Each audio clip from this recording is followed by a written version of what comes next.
Welcome back, brothers and sisters. Welcome to the Church of Doom. If you are new here, or if you are a member of my loyal VOD cult, and you are tuning in after the fact, and you have no idea what this is, welcome. My name is Landon Father Doom Gus. I am an RPG prophet of sorts. I am one who likes to indoctrinate as many people as I can into this awesome hobby. And how I've been enjoying doing that right now is just doing a bunch of live streams. I've been liking to just hop on here and be able to talk with you all about what I am enjoying about this awesome hobby, what I am actively working on in this hobby, and sort of just hoping to inspire some of y'all to be able to go off and do the same. So we are gathered here today to do a couple cool things. The main one is we are going to be recapping the Tomb of the Scarab King, a really fun one-shot that I ran yesterday morning for my 9 a.m. group on Start Playing. Every week at 9 a.m. on we meet and just do a level 3 one-shot. And sometimes they're connected, like this one's sort of built off the events of the previous one-shot, but then the next week's one-shot, it's going to be totally random. It'll be something completely different. But I'm going to summarize how this went for you, kind of show you some of my prep. I actually did some physical notes that I'll show off. I don't want to get ahead of myself quite yet. But we'll do that. Then we're going to move into our normal Q&A. We'll just hang out for a little bit, talk about what you guys are working on in your hobby, what you might have questions about or want feedback on or anything like that. And then we're going to finish up with with brainstorming some magic trap ideas. I've actually already gotten to work on that a little bit over in Canva this morning, brainstorming. I got a D4 list started of some magic trap ideas that would exist in a mage's dungeon, because now quickly, I'll just go through some announcements before we jump into that recap. But this is a good one to plug that this month on the Patreon in June, we are writing and brainstorming together the Mage's Dungeon, the next zine I'll be publishing, because you guys know last month it was the Wretched Tropics. Let me actually get back so you can all see me a little better. Last month it was the Wretched Tropics re-released on the Patreon, so you can get this entire 24-page micro-setting zine with a bunch of art. It's got some cool, it's got like a hex map. It's pretty freaking cool. One of the best things I think I've published on there. You get that whole thing for like $3 as a PDF. You also can get the Traveling NPC. That was one of our most recent ones that we published as well. It's got tables for random NPCs you can meet on the road. It's got tables for ways to make those roads dangerous. Give them some hazards for some cool wilderness encounters. So we're building up a catalog of zines on the Patreon for sure. But you can go check that out. Give a hobby tithing for $3 a month and you get all sorts of cool stuff. You can also just go follow the Patreon for free, because most mornings I am publishing the what do I call it? The morning ritual. That's what it is. It's just my little hobby blog. So like the most recent one that went up today, this morning at 8, morning ritual number 53, had a close-up picture of those session prep notes that I'll be talking about a little later in the video. So go follow that. You also can go follow the Wretched Tropics, which is coming to Kickstarter next month, like the first Monday of July, which is the physical copy of this zine that I just... Oh, wait, that's the Doom Strongholder. That was my last Kickstarter. The Wretched Tropics.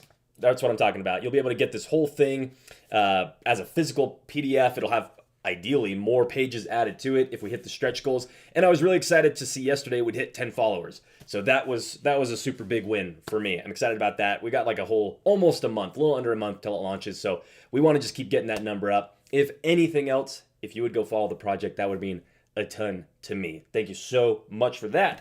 So we talked about the Kickstarter. We talked about the next Patreon zine going out.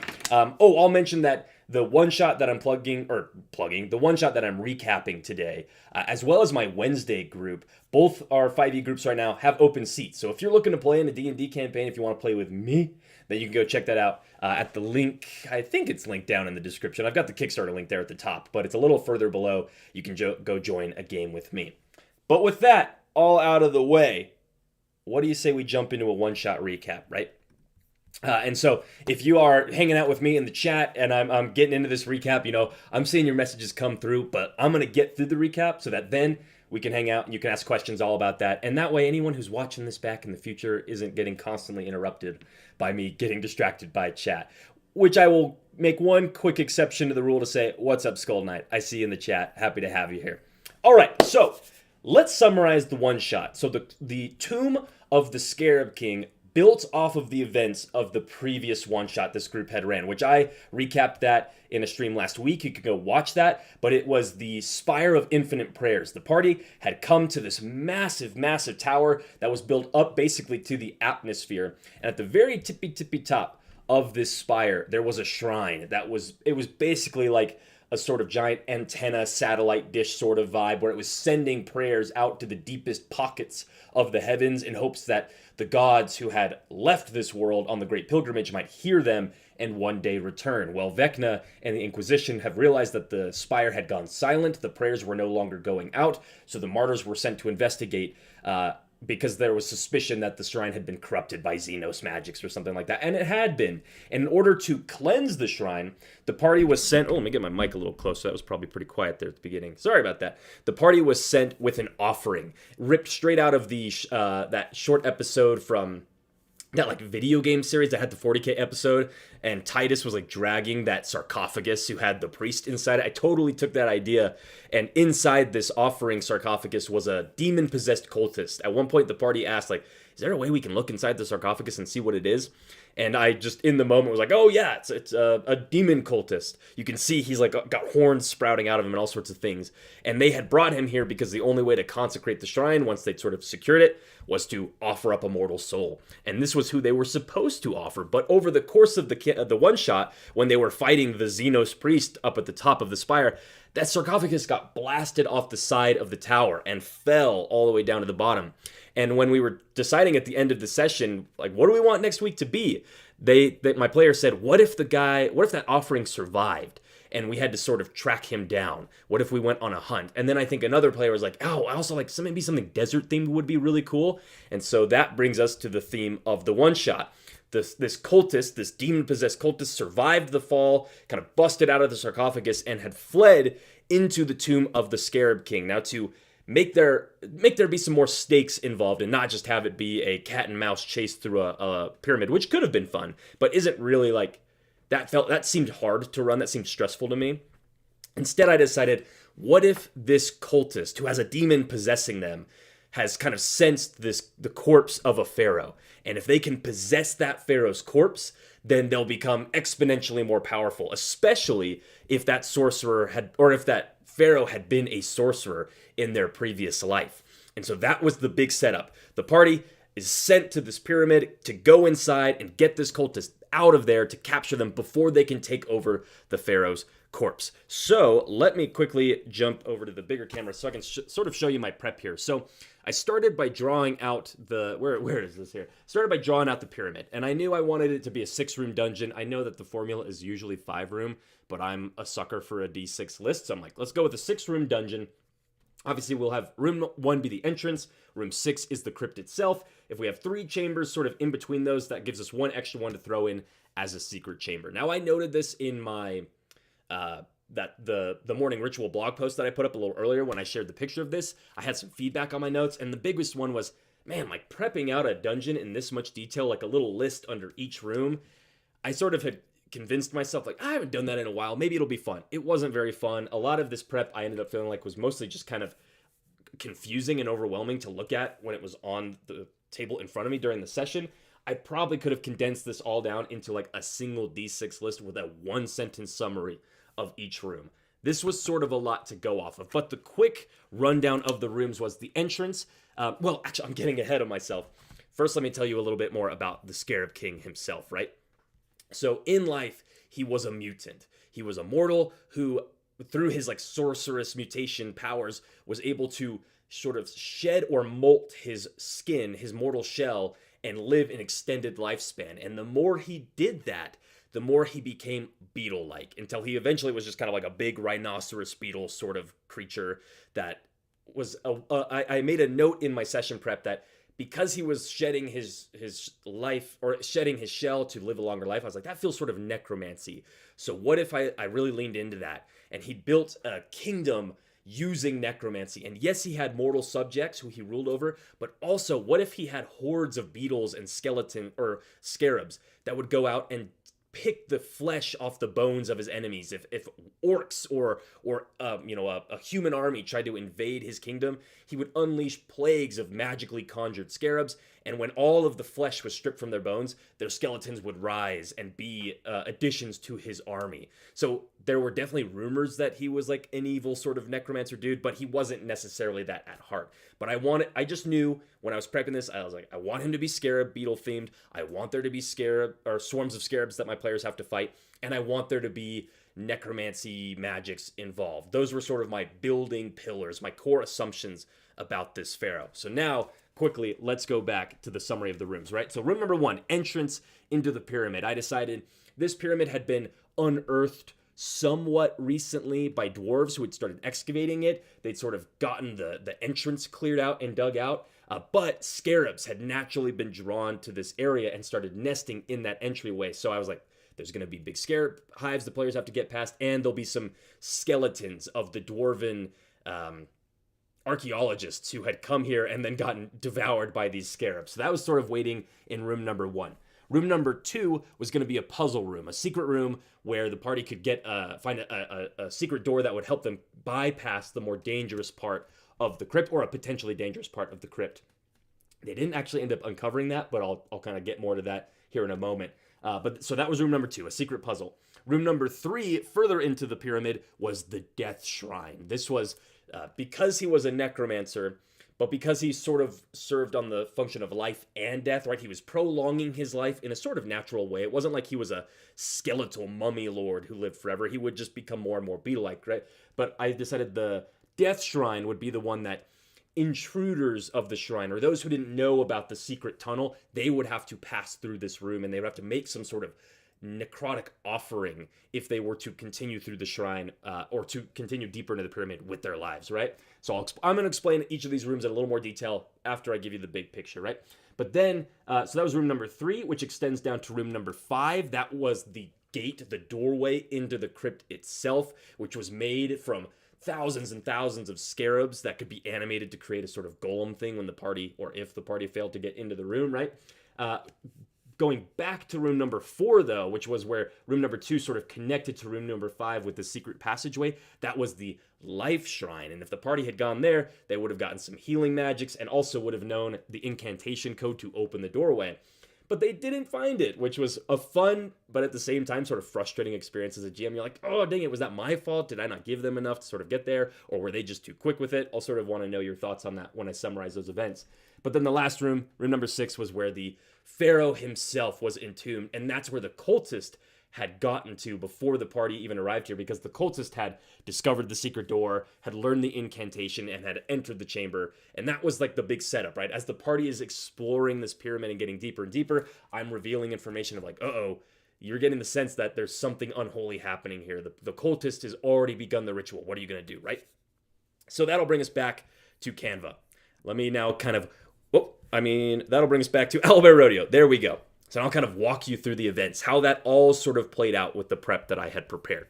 So the characters were Citrine, Gallant, and Murph. Citrine and Gallant should sound familiar. They were in the previous one-shot and got carried over, but Murph was a new character who got added, a fun tiefling sort of drag queen-esque vibe.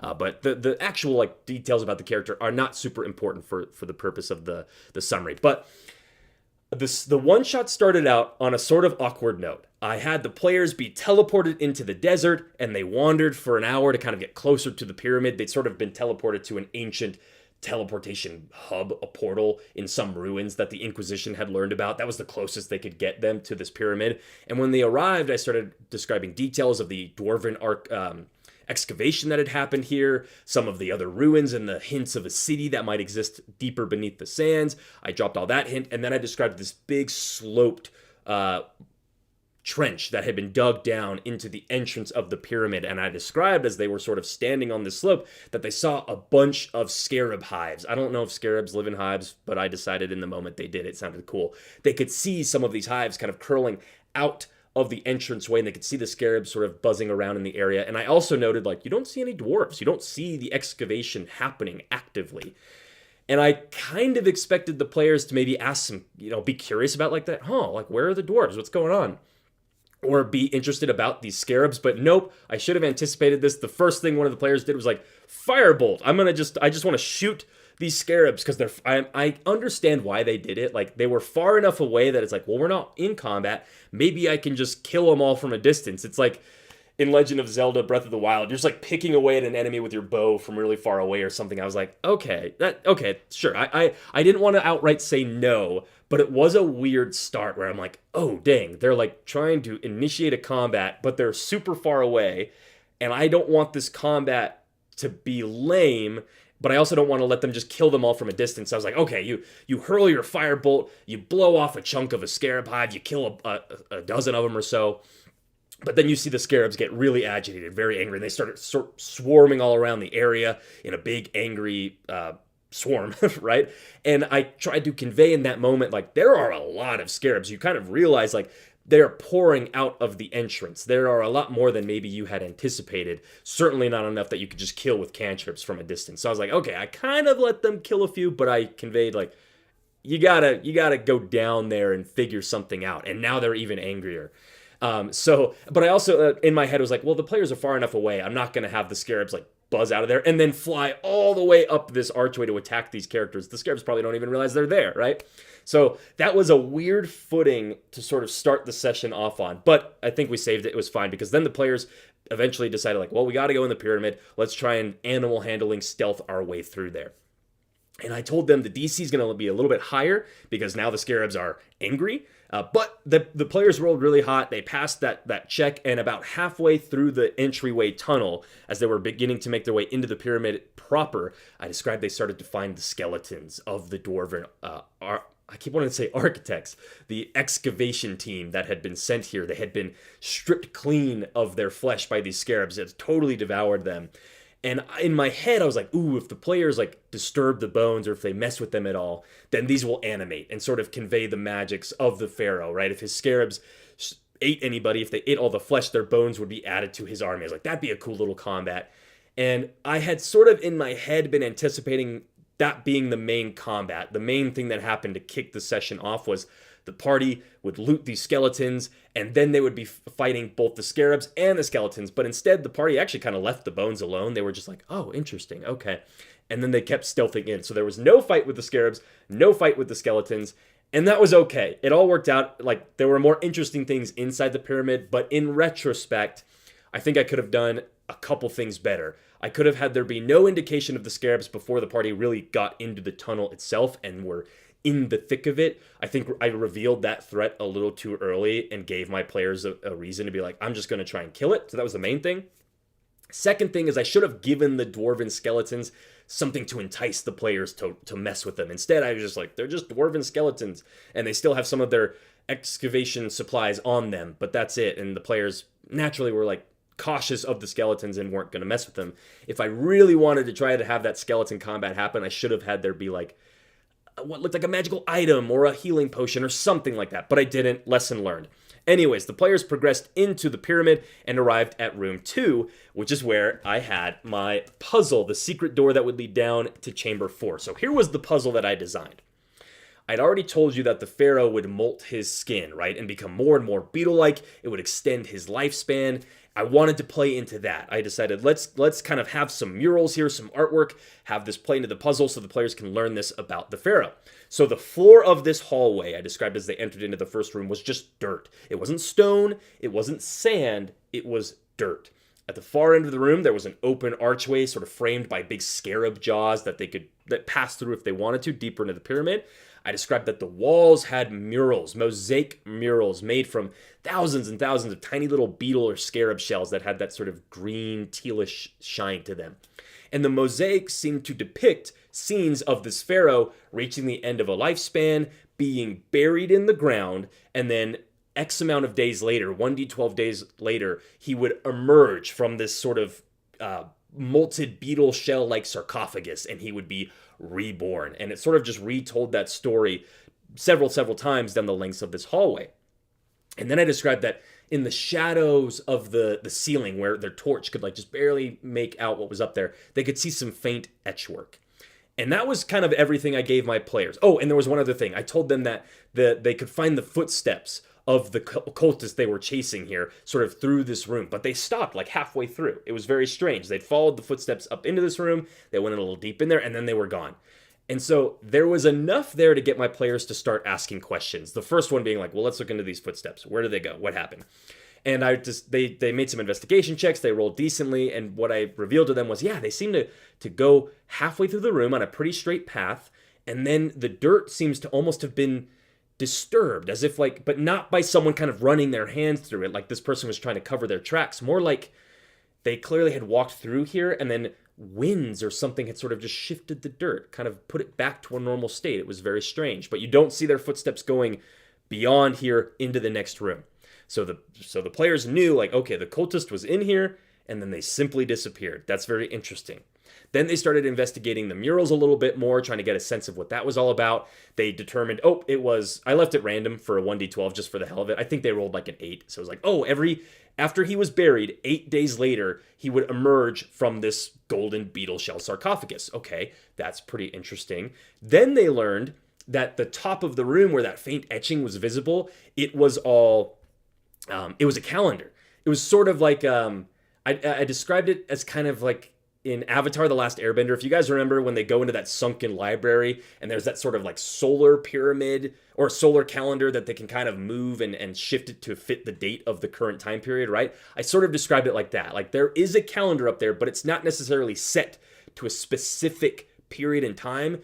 Depending on where you position yourself beneath it, you can sort of orient yourself with the current timeline or the current date.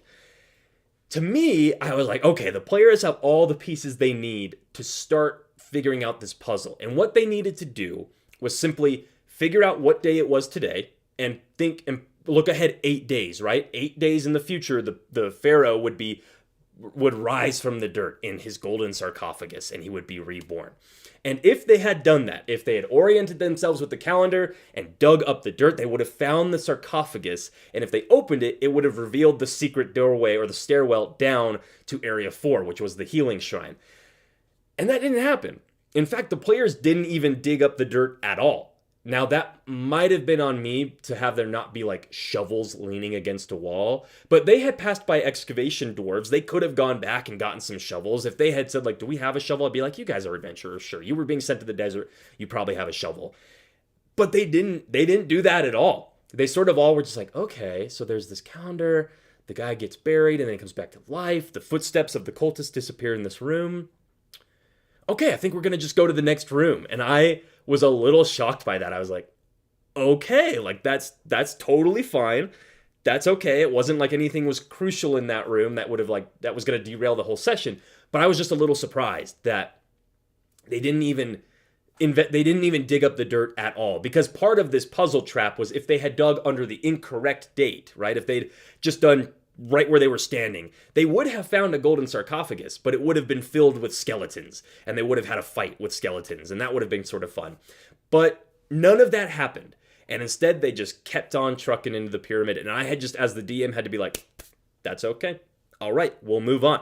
So that brought them to Area 3. And I know I don't have like the most detailed map on Alpo that I'm showing you, but that's because a lot of these rooms didn't necessarily need to be mapped. There was a lot more role-playing going on within these rooms than there actually were combat. So the players stepped through the Scarab-jawed archway and arrived in the Death Shrine. They were sort of at the center of the pyramid now. And when they arrived in this room, I described a similar kind of large circular room. It had mosaic tiles on the walls depicting more of the pharaoh's life. This room specifically, because it was the Death Shrine, I described that the mosaic showed his swarms of scarabs devouring enemy armies and turning them into skeletal armies. So there was just a bunch of skeletal skulls kind of staring out of the walls at the characters as they walked through the room.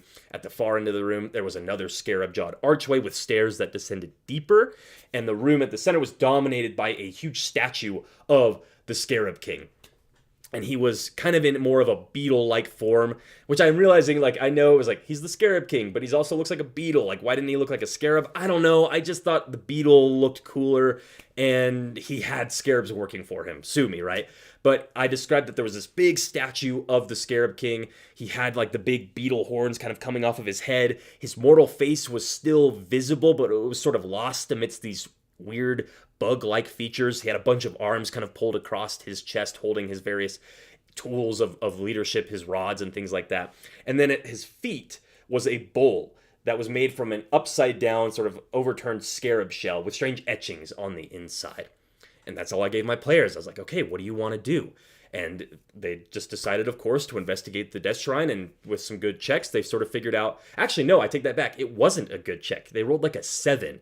So in my mind, I'm like, okay, they're going to know what this whole room is about and the trap involved, but they're not going to necessarily know all of it. I was like, if I just tell them nothing, if they just fail this investigation check, then this whole room is stupid. So they have to get something, right? I knew that when I called for the check. So with the 7, I described, okay, as you investigate these etchings within this bowl, you realize like this is a shrine for necromancy. It's a shrine where you must give an offering, a tithing of your own life force to the Scarab King if you are to continue on deeper into this pyramid. And that was all they got, right? Give up some of your life force and then you can continue safely. But I did not tell them what would happen if they didn't leave their life force. That was the thing that I sort of omitted. So they were like, oh boy, okay, well, what could happen here? Well, maybe we'll be attacked by scarabs.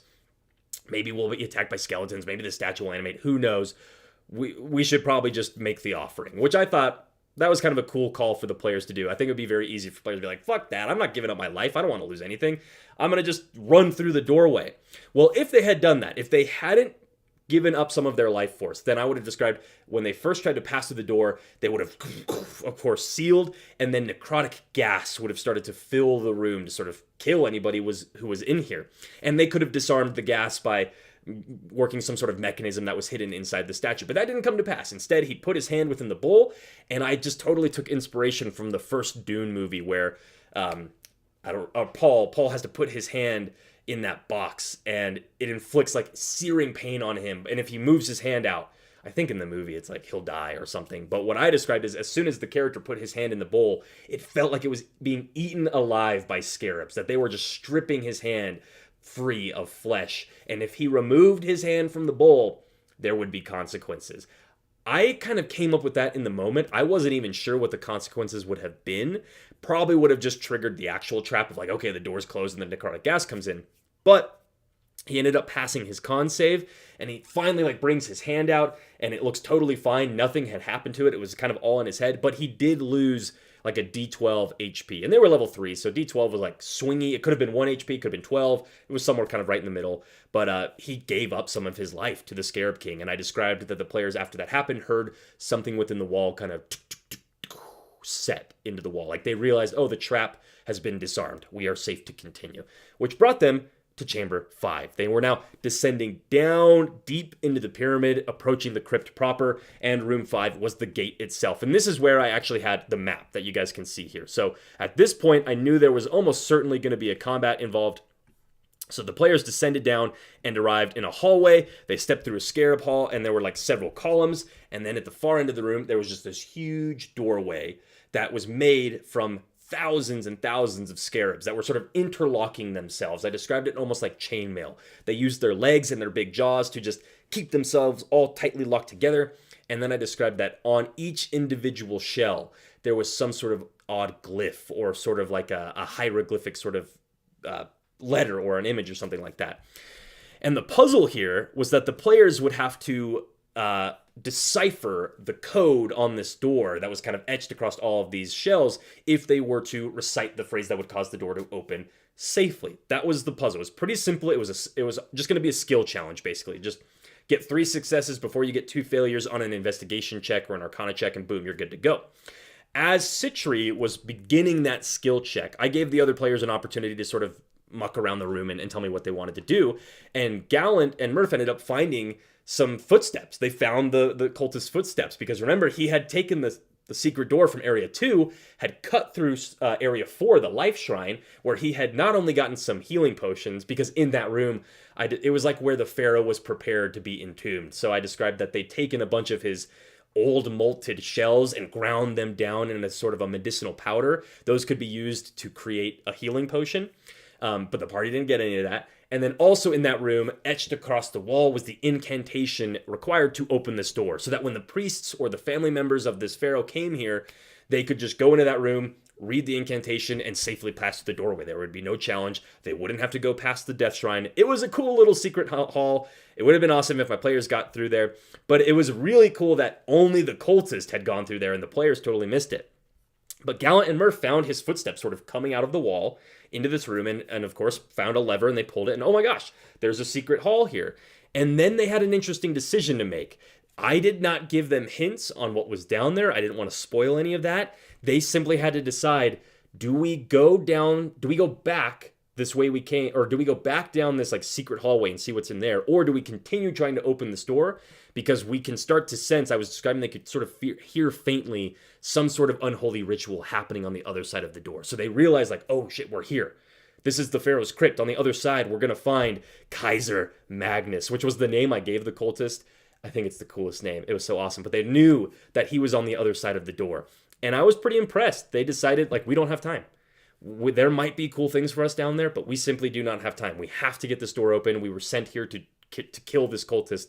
Let's do it. I was like, hell yeah, guys. Awesome. Like, let's keep running it. We'll just keep going faster, deeper into the one shot. You'll miss out on whatever that stuff is. And it got really interesting when Citri failed her first skill challenge to decipher the door. She got it wrong. And the way that I handled the skill challenge, it was sort of implied like you're going to do your very best in the skill challenge to decipher the answer. And then when you're done, you're going to recite it, right? It's not the sort of thing where if you fail the skill challenge, the player or the character realizes they have the incorrect answer and they just don't say anything. No, if you fail the skill challenge, it's like your character's like, oh, Eureka, I've got it. And they say it out loud and they get it wrong. That was sort of the stakes here. And when that happened and they got it wrong, I described that the door began to move and shift as the scarabs started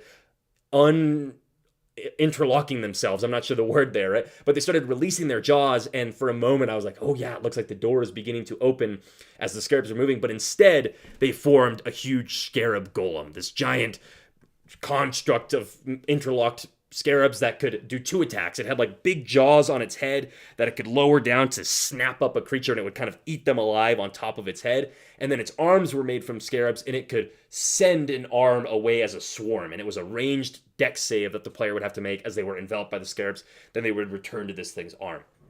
So there was a really cool big fight with the Scarab Golem that happened in this hallway that ate up some of my players' HP. It brought Gallant down to like 2 HP and used up a couple of their resources. And then when they eventually defeated the Scarab Golem, the doorway was still closed. Like not all of the scarabs had left to create this golem. I discovered there was still a thin enough wall of scarabs that the door functioned as a door. You couldn't just walk through, but there were points where you could sort of maybe see through a tiny gap and see into the room and see this unholy ritual occurring.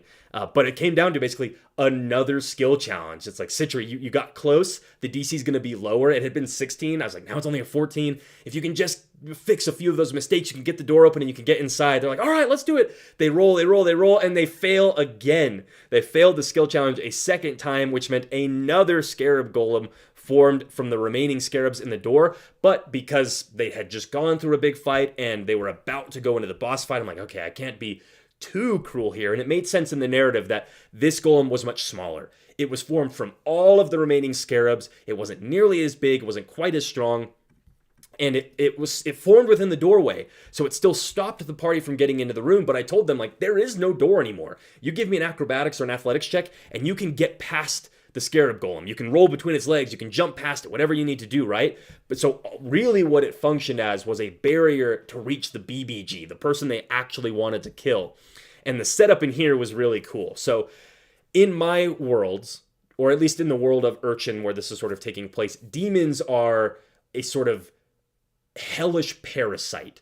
They latch on to a mortal soul and begin to corrupt you through possession, and eventually you sort of like explode or mutate into a proper demon. That's just how I like to think about it. They're like a leech or a tick or some sort of gross parasite that is hiding under the skin.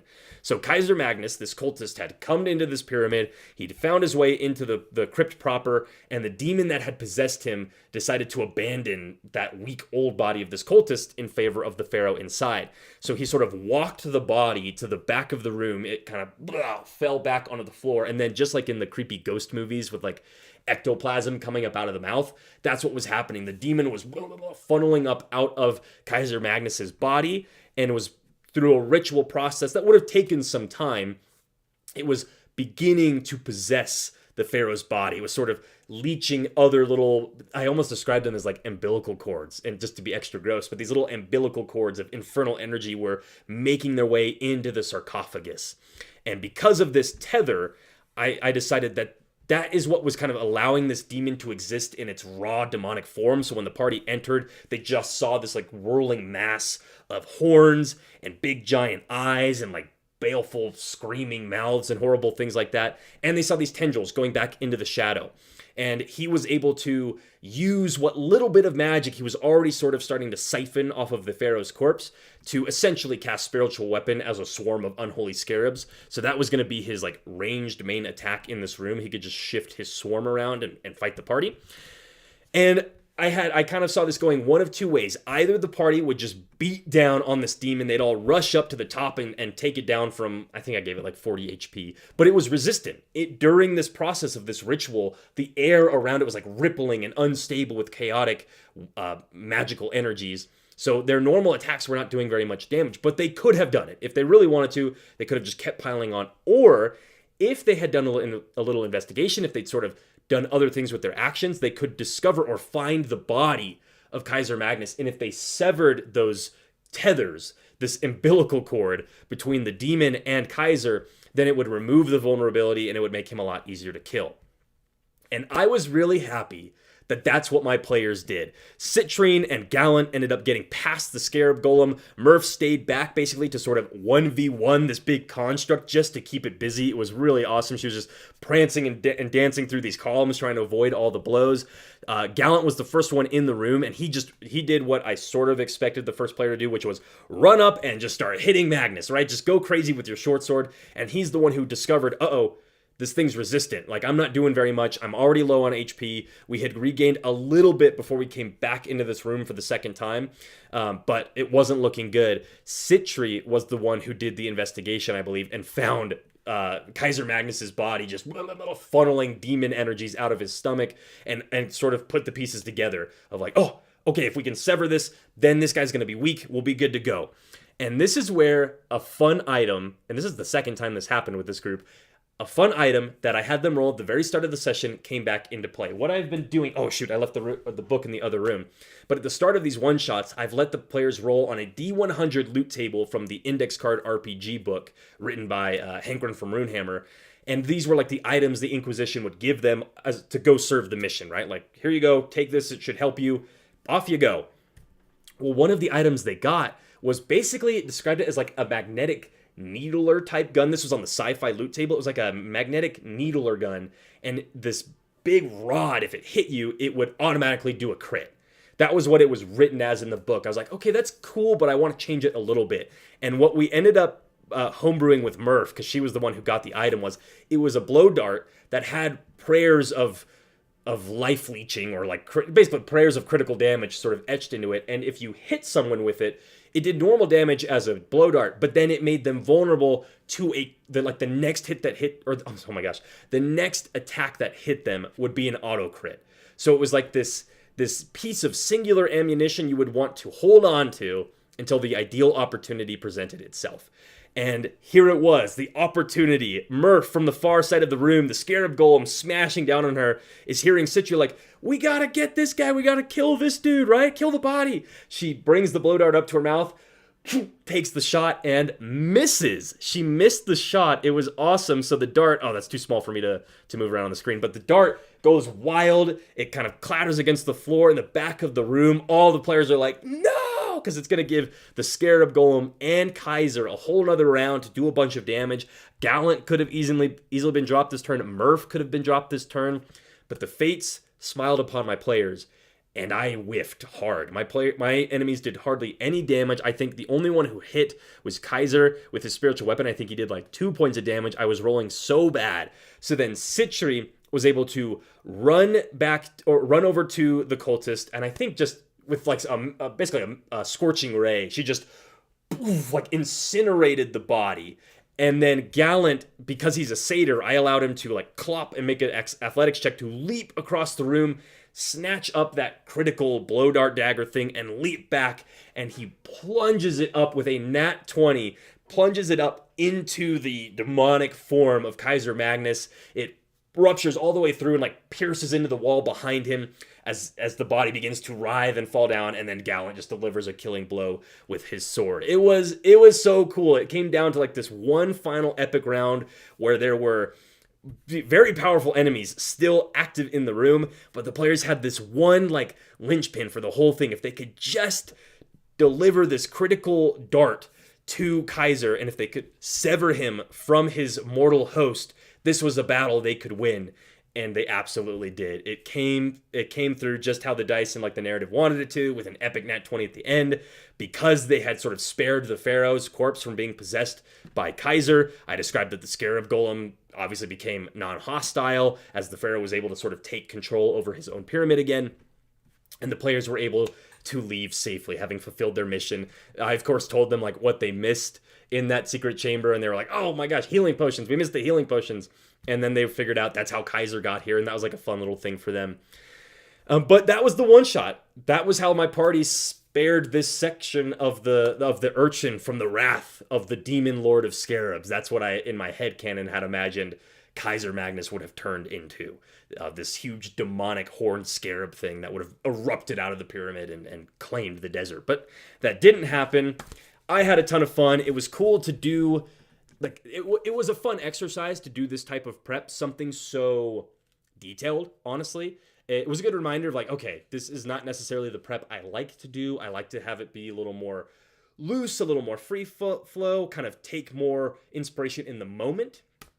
And because I was feeling pressure with this like secret door, I was feeling this pressure to reveal it. Normally in my games, if I want there to be a secret door, that's something that just kind of comes up in the moment. If the players have an idea of like, we should look for a secret door, or if as they're rummaging around, I have the thought of like, oh, there should be a secret door here, I add that. I almost never put one in the map beforehand, and I didn't like the pressure that I felt of wanting to reveal it.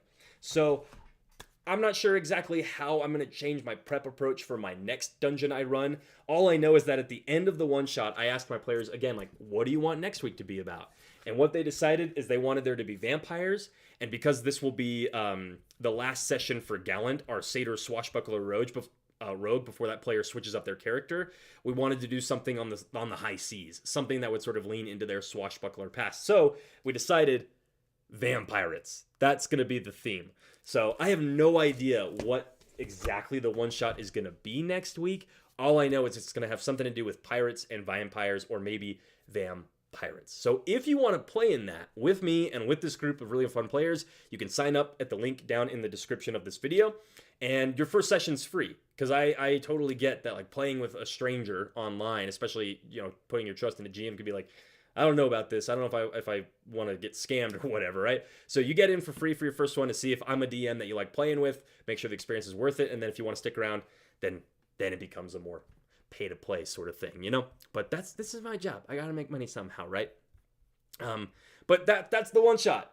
I hope that came across clearly, and you guys got your own ideas for future pyramid adventures, or maybe you just want to run this as your own one shot or whatever. Like I said, all of my notes that I was showing off here, you can go check those out in today's morning ritual blog post. But boom, that's my recap. What do we think? Let's transition out of the recap into our sort of Q&A, hang with the chat, right? So I see we got Skull Knight was here with us. Marc, Clark, Colin Lee, Doman, my man Mako, Kyle Campu, all y'all who are here chatting it up. I appreciate you being with me. Let's see what y'all are saying.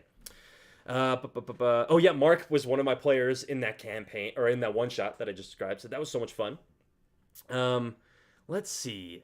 Marc said the Scarab glyph puzzle was a good one. Hated my rolls for that, but a satisfying puzzle that allowed for RP nevertheless. Yeah, with the trying to open that damn doorway was that was a tough one for you guys. Two failures on a skill challenge. I don't know if the DC was, I don't think it was unreasonably high. Like DC 16, maybe, I mean, DC 16 might have been a little tough, especially it was like you need 3 successes before you get 2 failures. But DC 14, that one we were all like, you got this, right? You can easily pass this. And of course, no.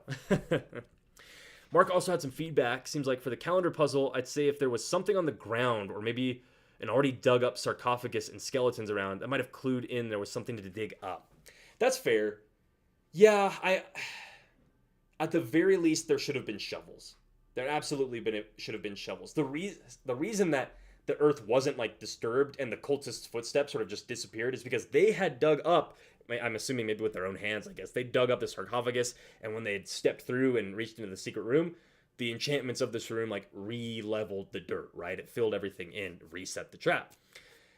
If there had been shovels, I think you guys would have at least tried to dig something up. And if you didn't think about where you were going to dig, you would have dug up a sarcophagus and unleashed some skeletons. And that probably would have been fine. I wonder if that would have, how that would have affected our time frame. Probably would have been a quick combat, one like maybe 2-3 rounds at the most, very rapid ones. I would have tried to push it to be quick, just so these skeletons could sort of whittle away at your guys' hit points. But yeah, that's some good feedback. There probably could have been something a little clearer for what you guys were supposed to do. But at the same time, in my own defense, a room full of dirt and murals showing someone being buried and rising up from the dirt. I was like, how is that not registering with you guys to do something with the dirt? But it was fine. It all worked out. What other things did Marc have to say? Also, for anybody else who's here with us, right? Colin, Kyle, which I'm seeing a few of our members in the chat as well. Welcome. Glad to have y'all. This is also an opportunity to just ask questions about your own campaign. This is not meant to now be a conversation of like, okay, I just recapped the whole one shot. Now let's talk about it for 20 minutes. I just want to answer your guys' questions. I want to hear what you guys are doing in your hobby. Get me sort of excited about that. So leave all that in the chat and we'll talk about it for a minute. Let's see. Yeah, Marc is saying there was the archway, the stairway, a statue, and a bowl for offering. That equals a puzzle that is 100% obvious. We need to investigate the bowl. Yeah, okay. I see what you're like. Well, yeah, of course we're going to investigate the bowl. It's the only thing in the room. But the dirt was the only thing in the room before. So it's funny that wasn't also your first like assumption of like we should investigate the dirt. But it was still a good time. Let's see. What else is going on?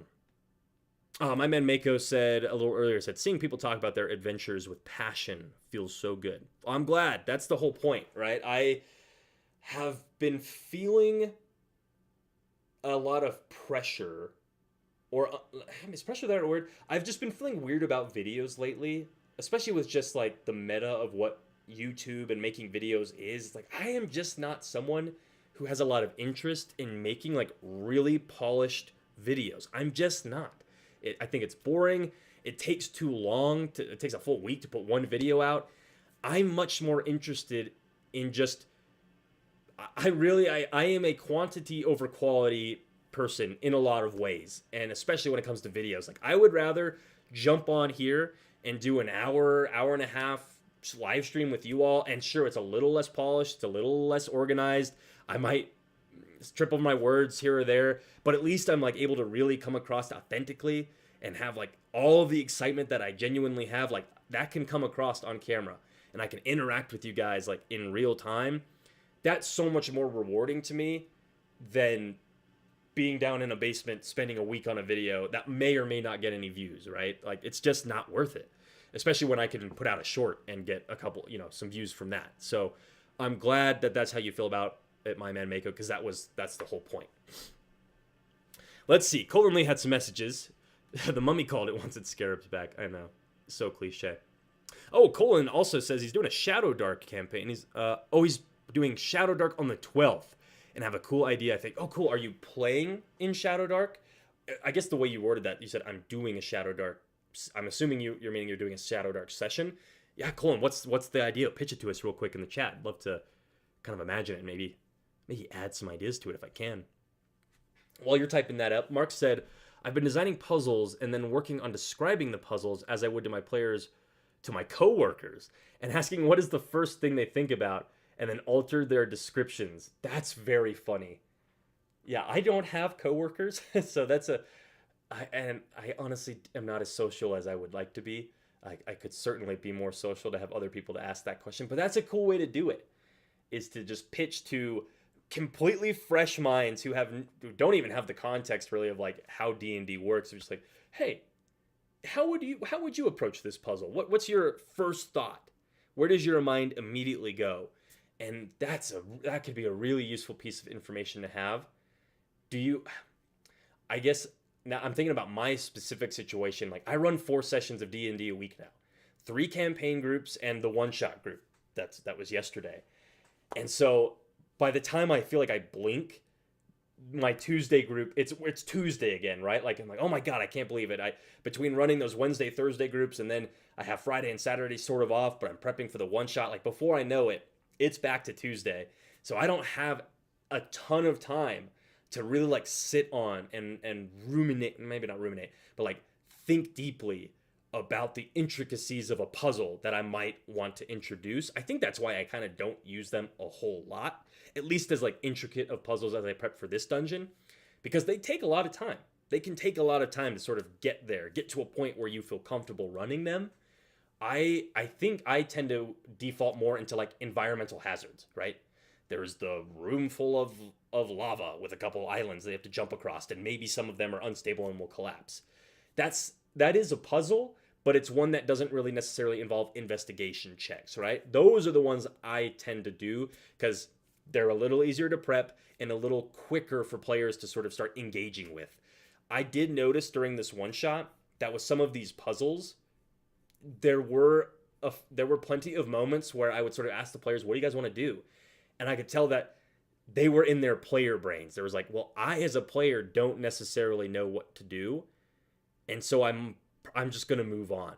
And I this is me assuming, but it felt like there wasn't necessarily this thought of like, okay, I as the player don't know what to do, but my character has abilities or skills that can help me figure out what to do.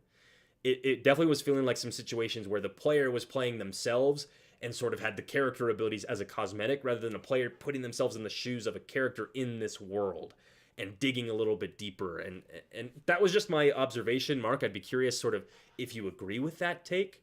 But that's what I noticed. But speaking of puzzles, we'll be brainstorming here in a little bit some magic trap ideas, the traps that would exist in a mage's dungeon for this month's scene. So, traps and puzzles, they're sort of interchangeable. Like, is there really a difference between them? Maybe, maybe not. But we'll get to think of our own here in a couple minutes. So start thinking about that too. Colin Lee, okay, so he said, going back to his Shadow Dark comment, he said, I'm playing in a Shadow Dark game on the 12th. So he says, I'm thinking about trying or tying strings or rope to daggers or bolt arrows so that I can shoot or stab an enemy and follow this 60-foot or 30-foot rope with magic or range attacks in the dark.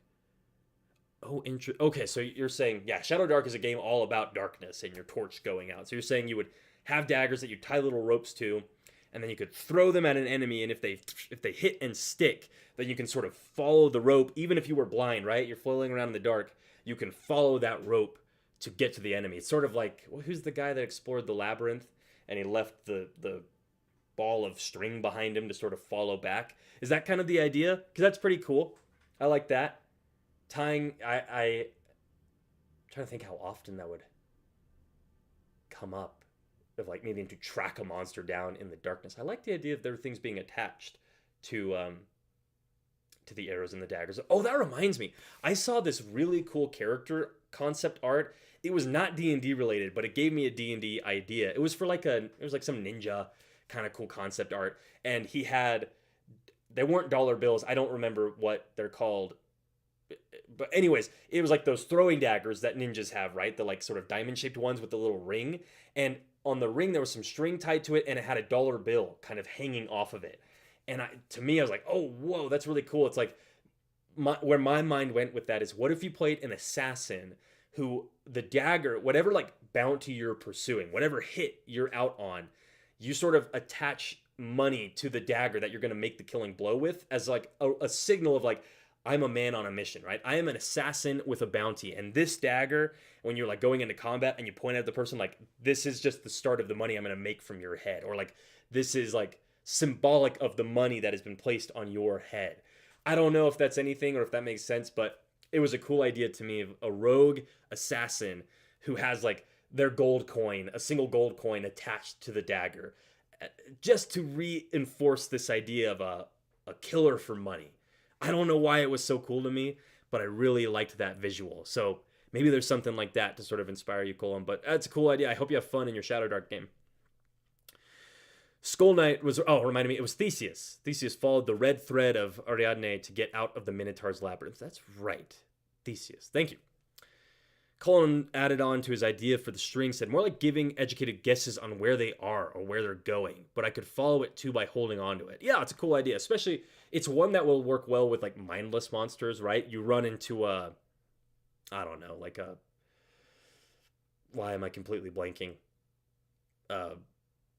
Well, just like a six-legged lizard monster thing, right? It's just, it's like scuttling across the floor. It's not like sentient necessarily in the same way a humanoid would be, like a goblin, right? You hit that with an arrow that has a string attached to it, then yeah, it probably isn't going to like pull it out of itself, so you can follow that string. One thing you might want to anticipate, Colin, though, is if you hit a goblin or an orc or a crazed wizard, if you hit them with an arrow and there's string attached to it, if I were the DM, I don't think it would be unreasonable for the goblin to be like, oh, this string is trailing for me, I'm going to remove the arrow, right? So just think about that, because I would hate for your idea to get totally rained on in the first session if something like that happened. But mindless monsters, beasts, things like that, you could totally do some cool tracking with sort of Theseus rope trailing behind them through the dungeon idea. That's fun. Marc's got a couple things in here. One, what is the purpose of a puzzle? Question mark. So he's asking that. Give something, delay movement, etc. 2, what is the mechanism? Is it rocks blocking the way? Is it an ancient tome that unleashes something? And then 3, what are the consequences of failure or ignoring? Yeah, that's a pretty straightforward process for creating puzzles. And I've there's so many videos and blogs. I was just like kind of reading some of that this morning as I was trying to brainstorm some magic trap ideas and getting a similar sort of process. And what I ultimately sort of kind of kept coming back to, at least in my own head, was like, is this just boring though? Like as a player, and this is where I would want to hear from you guys, for a moment in the chat. Are traps boring? Now, sure, you can prep a really cool trap. Like every once in a while, yeah, you can have just a killer one that's really engaging, but most of the time, are they kind of just like they feel very, what's the word for it? Like either you're going to either you don't spot them and it triggers and there's kind of nothing you can do about it and it just does some like damage dealing to you, or you spot it and you disarm it and I guess that can be exciting for a player. But I don't know. I was just thinking about him a little bit. I'm like, man, sometimes it just feels like the idea behind a trap, like you noted there, Marc, is like it's meant to have a consequence, right? It's meant to do something deadly to a character, an intruder or someone like that. It's meant to kill them. So your trap should be kind of spiky with their damage. They can do a lot of damage. But I'm just always stuck in this thought of like, if I got killed by a trap and it was very sudden and it didn't really have like a narrative weight to it, that wouldn't be very fun. I'd be pretty bummed. And so I that's where I think I get tripped up on traps a lot, is like, okay, how do I design a trap that isn't lethal, like right out of the gate, right? It's not just like, boom, you get hit for 50 damage and you're level 3, you're dead. It's not that. But it's also a trap that doesn't feel like it's pulling its punches, but it's also a trap that you can get out of if you act quickly. Like that's where I start to do mental loops of like, man, I can just start to feel like I'm prepping something that's just wasting everybody's time. And when I could just prep an interesting environment with a thing to fight. You know what I mean? I can't imagine I'm alone in sort of feeling that way about traps sometimes. Not that they are fun when you do it right, but when you do a trap wrong, you can feel a little meh about it. But Marc says when he's prepping his traps or puzzles, he sort of just answers each one of those questions he proposed. What is the purpose? What are the mechanisms? What are the consequences? With a 1-sentence answer. And then how the players might solve the puzzle is left up to the moment. Yeah, honestly, that last statement there, Marc, is kind of how I do. I have done a lot of my prep that way, and I'm doing more and more of it, is like, I almost have no answers for anything when I go into a session. All I sort of show up with is like, what are the cool ideas I have for things that can happen? And then I'm going to just let the players, either through their character statements, like the things they say in game or as a player, sort of their like meta observations, or I might just ask them like, what do you think should, or like add me a bit of flavor to this idea or whatever. Like I kind of help them find the answers or the outcomes for things as we're playing. I don't know if that makes sense, but I know at least in the context of a puzzle, I think we've all sort of heard that advice, right? Of like, you don't know the answer to the puzzle, right? If you have a room with a totem pole in the center and each head can turn and there's a vampire head, there's a goblin head, and there's a wizard head, and the door on the other side is locked, that might be all you have prepped for the puzzle. And as your players are like theorizing about like, well, can I make a history check? Do these heads signify any sort of historical figure? You might in that moment be like, oh yes, actually they do. Like each of these is a different tyrant, and they all have, that's some sort of interplay with where they need to be looking. I don't know. I'm kind of just riffing in the moment, but like the players can often give you the ammunition you need to find answers for the pieces of your prep that feel light or feel like they're missing. You just have to, frankly, and this is more, I'm saying this about you guys, you need to have like the balls to go into a session and be brave enough to be like, yeah, I am being vulnerable by going into a session not having everything prepared. That's a scary thing to do. But I am finding more and more often that it goes well. The worst case scenarios that I think we can come up with in our heads of like, well, if I go to a session, I don't have anything prepped, I'm going to just look like an idiot and the session's going to be terrible. That has like never happened to me. I've never had a horrible session because I had, I didn't have the most minute details prepped. You still have to go in with an idea of the big picture stuff, right? You can't just totally wing it. But I've just been putting more and more trust in my players to sort of help me find answers, and it's been going well. Okay, let's see. What else is going on in chat? Marc's got some feedback on traps. He said, traps aren't boring, but they should have a chance to be avoided when it's triggered, even if the chance is low. They also shouldn't ever kill a character outright, but cause a significant hindrance, like give levels of exhaustion rather than raw HP damage. Traps and puzzles both should have some kind of narrative necessity or hook into the overall narrative. And like the puzzle with the eyeball things when we had to turn the eyes to look at each other was a great trap or a puzzle. Oh yeah, dude, that was really early in our Tuesday campaign. Yeah, that was kind of a simple, fun little one, I guess. That was kind of cool. I think that is an example of one I came up with in the moment, though. I don't know if I remember specifically prepping, like, these two eye statues need to be turned to look at each other to open the door. I think I sort of let you guys kind of just find that, if I remember correctly. But that was, like, 17, 18 sessions ago or something. I can barely remember. Oh, my God. How long have we been playing together, Marc? 4, 8, 12, 6... Playing together for, like, I think over 4 months now. That's wild. Yeah, you bring up an interesting point, though, where you said traps shouldn't ever kill a character outright, but cause a significant hindrance. And then you give this example of giving levels of exhaustion rather than raw HP damage. I could certainly work on that. And I think that's an idea I'll carry into our brainstorming of magical traps here in a minute. Yeah, not every trap has to take away HP. They can do lots of different things, and maybe we need to just think about what are those things. Just off the cuff, what can I think? Like they can harm, they can slow creatures down, they can imprison them, they can change stats, right? If maybe the trap is specifically designed to make you more susceptible to the wizard's intelligence save spells, right? It lowers your int score so that you're easier for them to manipulate or trap in a mind prison. They can move you places. As part of being imprisoned, they can shunt you away. They can put you into another part of the dungeon. They can remove you from the dungeon altogether. Although that's an example of one where I'm like, is that fun though? If I was a player and I got bamfed out of a dungeon, be like, oh my God, we have to do that all over again? And maybe that's fun a little bit, especially if you don't like painstakingly have to do every single thing to get back to where you were before. If you can sort of narrate that with a skill challenge involved to sort of see if there are consequences to get back where you were, maybe that's a way you do that. But yeah, we'll have to think about that. What are other consequences of a trap that aren't just suffering a loss of HP? Let's see. Colin Lee asked a question because he on his idea of playing a character in Shadowdark who can shoot arrows and sort of has string attached to it and follow them.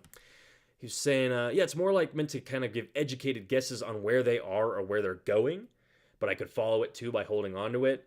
He agreed there's a difference between shooting at a beast versus a humanoid. And then I think you posed a question here. You said, the enemies all have dark vision, but would dark camo, still help you out against them seeing you? So that's a question for your DM. I would say, I guess it also depends on how your DM kind of imagines dark vision. Because if dark vision is like a snake's ability to sort of see like heat signatures, then I don't know if camo would really help you. But if it's strictly like dark vision, like how it's described in 5e, where you see in shades of black and white, but you can otherwise see everything pretty normally, then yeah, I could see camo helping you. Like, it'd be the same as camo out in a broad daylight, kind of that tricks our eyes. Like, yeah, I don't see any reason why a character wearing camo couldn't hide from characters with dark vision.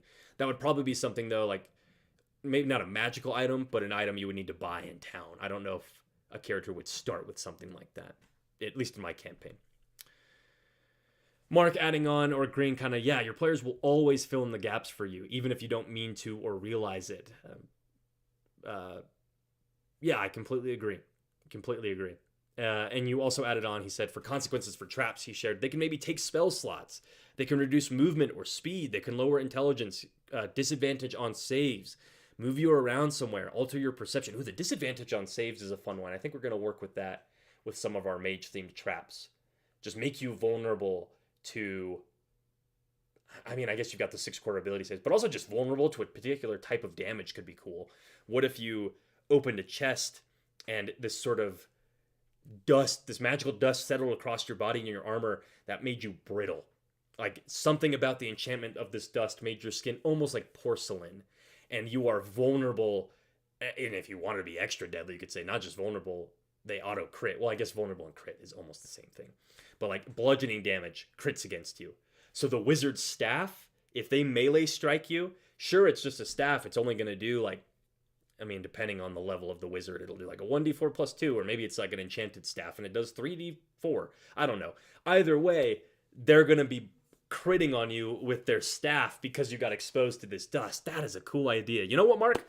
I think we're going to take that idea, and right now, thank you to Marc and Colin and Skull Knight for sort of hanging out with me in the chat. Let's switch over. Let's do some brainstorming. Let's get over into Canva. So now we're going to wrap up today's sermon by brainstorming some evil wizard trap ideas. Magical traps that could exist in their dungeon, because this is all going to go into our next Patreon zine. So here's what I sort of had thought up so far. Just this morning trying to brainstorm, I started with my keywords, because I've been bad about keywords, especially in my own individual prep. I keep trying to like think out the entire idea first out of thin air, rather than just giving myself some cool words to build off of. So the words I had were shrinking, blind, cold, and books. For shrinking, I thought of a pretty simple one. What if there was a hall or a room that for every, this is sort of the rare instance where I get specific about distances, but it's like for every 5 feet of movement a character takes across the floor, the walls close in an equal amount on either side. So if the hallway is 25 feet wide, that's a big hallway. But if it's 25 feet wide, maybe it's a big long gallery room or something, right? You take 10 steps in, the room suddenly like shrinks in half. And the idea is players will sort of find themselves halfway down the room and then be like, oh crap, the walls are closing in. And if they take another step, they'll realize it's associated with their movement. So they can't necessarily run back the way they came from, because by the time they might get back there, the walls will have fully closed and smashed them.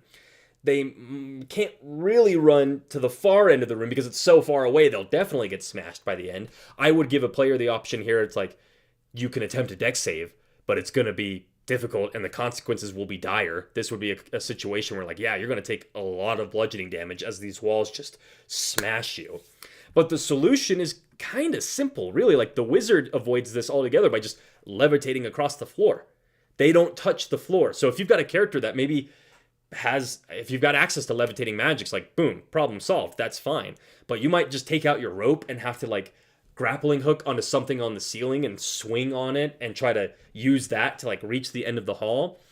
It just sounded fun. Kind of a cool little simple one, a minor enchantment, minor little trap. My one for blind was if all the statues do not have their eyes covered when the secret door is opened, an invisible stalker attacks, and the statues depict the mage's rivals and are all staring at the secret door.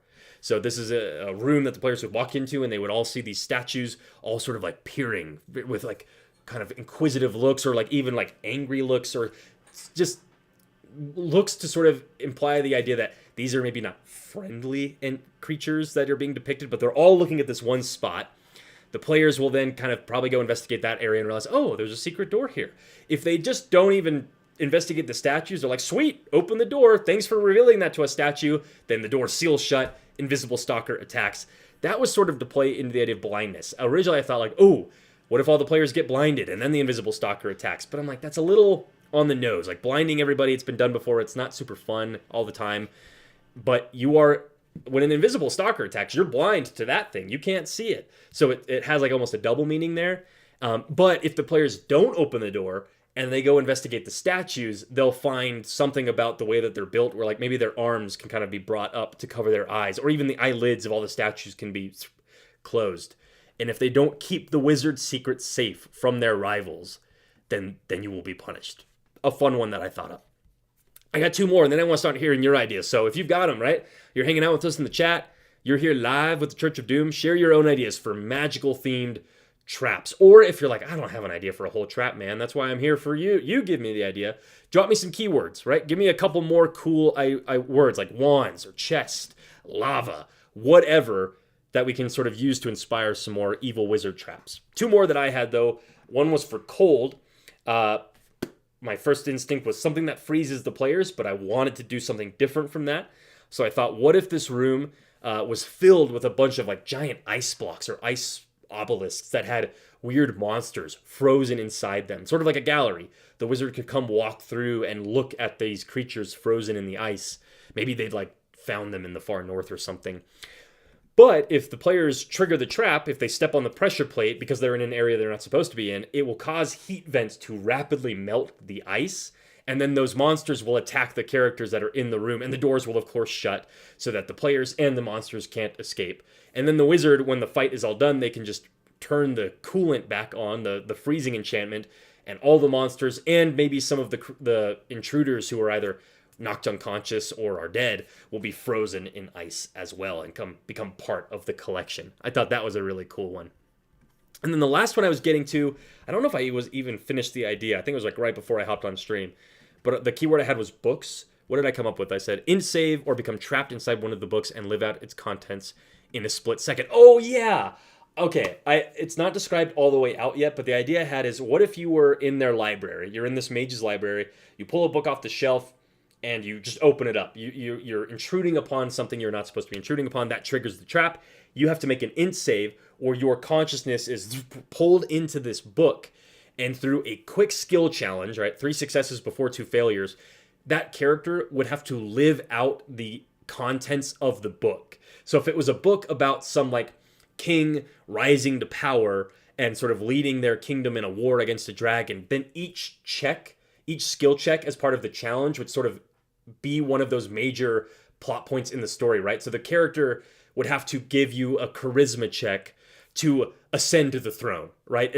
And all that you're trying to do is play out the events of this book as quickly as you can with big sweeping broad strokes. And if the player fails that check to become the king, then the story starts to take dangerous twists and turns. The outcome's a little less certain. And at the end of the skill check, if they succeed, or at the end of the skill challenge, if they succeed, they escape the book and all is well. If they fail, they take a bunch of damage, or maybe they lose things as part of the story, or could even become trapped in the book as part of the story.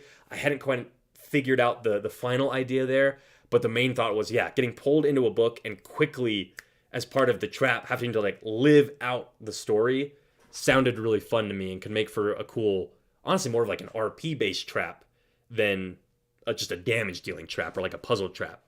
So that was a cool one. But what are we thinking in chat? What ideas do we have? Marc said, make the party vulnerable to monsters. You might just be sharing ideas for like consequences. Make party vulnerable to monsters further in the dungeon. 2, an idea was a telepathic creature that poses as a loved one that saps wisdom the longer the PC is engaging with them. Or 3, reduce a wisdom score by 1d12. Oh, Oh, that's a brutal one. Reduce wisdom by 1d12. Let's get some keywords going, yeah? So I think I want to keep wands and chest because those are things you'll obviously find in a wizard's dungeon, in a mage's dungeon. So we want to build some traps around that. I think we'll do something for stat lowering. I don't want to do I don't want all of them to end up being that one singular consequence though. So you had make them vulnerable. Oh yeah, we could do vulnerable. Vulnerable to damage.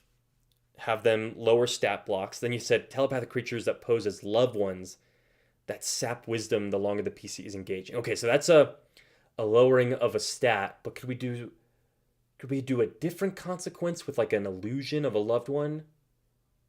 Some sort of is love illusion our keyword? Love illusion could be interesting. What's one more good keyword? Oh, that's just your trap idea. I see what. Oh, the intent of the trap is to make them vulnerable to monsters further in the dungeon. Your answer to question 2, what is the mechanism? It's a.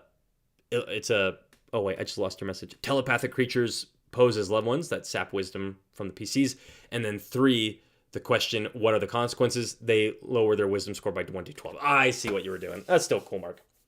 Yeah, maybe we'll just copy paste that into one of these on here. One more keyword though. What do we got?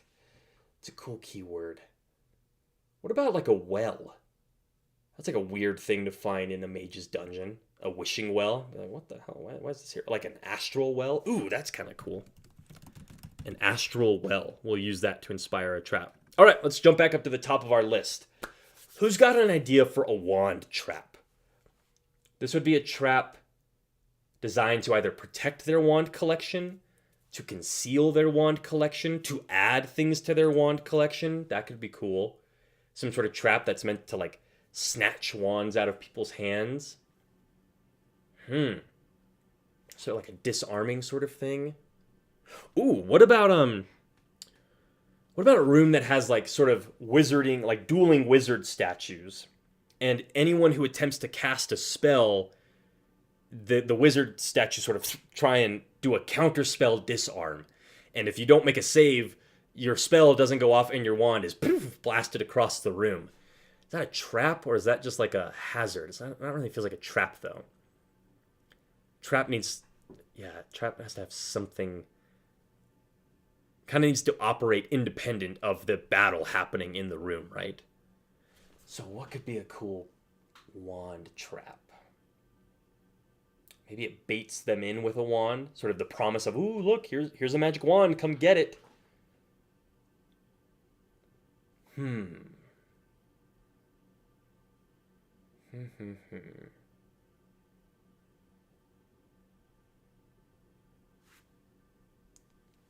Well, why I'm getting a call right now.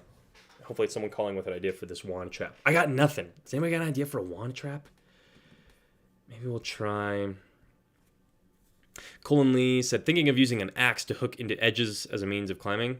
Oh, we're moved on to our brainstorming topic, but that is a cool. I mean, you could easily do something like that. Wands, chests. What's some trap ideas for those? I like this disarming idea, but I just don't know how to make it into a trap. Maybe the players, like everybody has to be armed with a wand as they walk down this hall, and if you get disarmed of your wand, you get targeted with a bunch of spells. No. Maybe you need to. Maybe I'll come back to that one. Jeez, I don't know why wand is giving me such a hard time.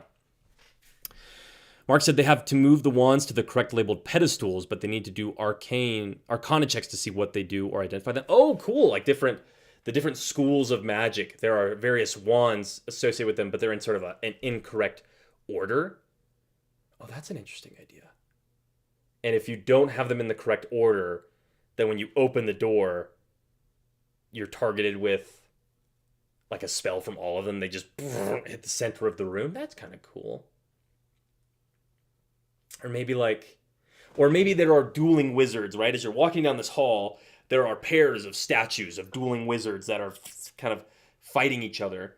And if you pass through them, without putting the correct wand in their hand. Maybe they've got like some extra ones kind of sheathed or something that it triggers the spell that will attack you. I like that idea. Let's go with that. Thanks for the inspo, Mark. So a hall filled with pairs of dueling wizard of doing hall. We'll call a hall lined with pairs of dueling wizard statues, whose wands are in the wrong hands. So it's an Arcana check to identify which school of magic the wand/wizard belongs to, and swapping them allows you to pass through safely. That doesn't quite make sense how it's written right now, but the idea is, yeah, you could identify, you'd look at the two closest statues, see them holding their wands, and realize, like, hold on, this guy's the necromancer, so he should probably have the bone wand.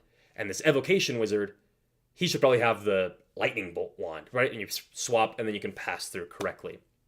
Or maybe they're each like, well, I don't even think we need to get more detailed than that. You can sort of kind of come up with the details in the moment. Like, are they both evocation wizards? But you could tell like one of them does lightning spells, the other one does fire spells, but their wands are what's mixed matched or something. I don't know, but that's a cool idea. A magic chest trap. My first ideas are, the chest pulls you into it. The chest releases poisonous gas. The chest is a mimic. The chest is a prison. It wasn't ever meant to, it doesn't have loot inside. It's holding something far more dangerous.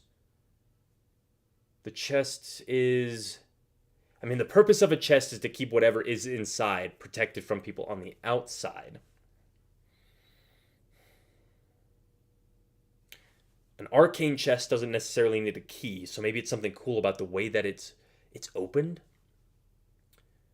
Or maybe it's like, what if you entered a room that was filled with gold? It was like, oh my god, this is just like a treasure vault, but there's this treasure chest in the center.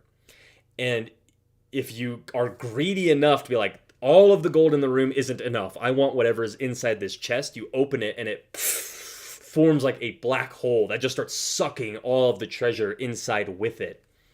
And then you risk getting pulled into this black hole and crushed under all of the gold.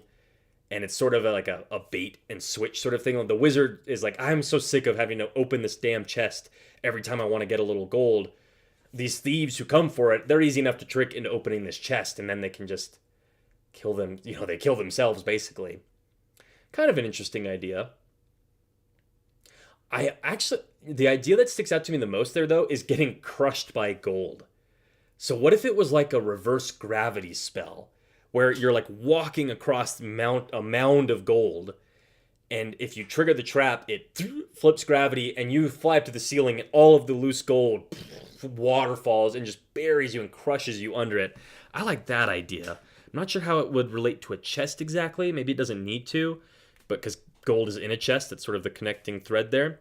So say room filled with gold, and if cliff is triggered, gravity reverses, causing intruders to be crushed to death by gold along the ceiling.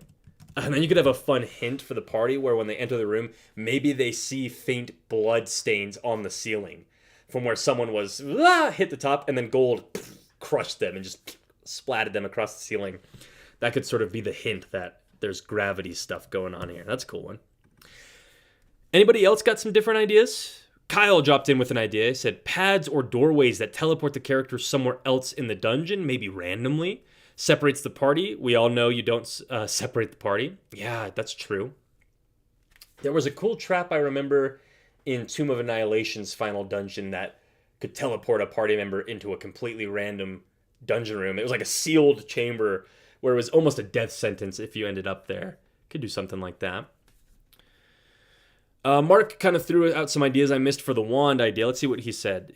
They have to move the wands to the correct labeled pedestals, but they need to do Arcana to see what they do or identify them. Failure to do so, if they get it wrong, causes their weapons to turn into wands.